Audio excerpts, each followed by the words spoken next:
Here's a question you probably get asked all the time. Would you like to add a tip, especially on screens, right? Well, these days it's hard to buy just about anything without receiving that prompt. Do we really need to tip after every purchase? It's a question that I think many of us ask. Emily Volz is in the Consumer Corner with some advice for us. Emily, we just got into a pretty heated discussion about this. Yeah, I know, it is. It's a big talker these days. So this started during the pandemic. We tipped workers a little extra at the businesses that stayed open. But now it just feels like companies are taking advantage of our generosity, and new technology with built-in tipping prompts isn't helping.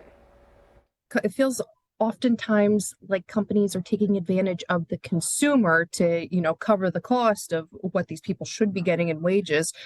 Is this money that the company should be paying their employees and not consumers? That's typically the excuse that the businesses will apply, is in order to attract and retain talent, they have to get more money for them instead of having a higher wage. That's definitely a big debate, but it's everywhere. And what I worry about is, now, are we going to start to tip the flight attendant, the baggage handler? Really, there's no end in sight in terms of asking for a tip. But here's the thing.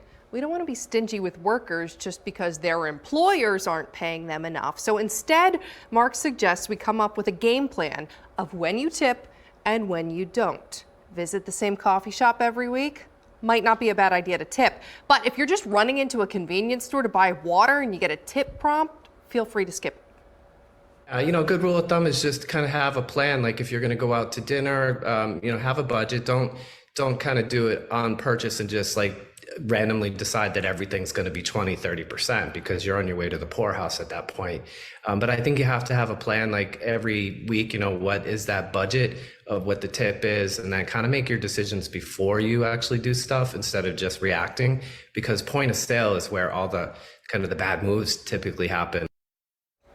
And Mark says because this tipping technology is so easy to implement, we will likely see tip requests pop up at more and more places over the next few years.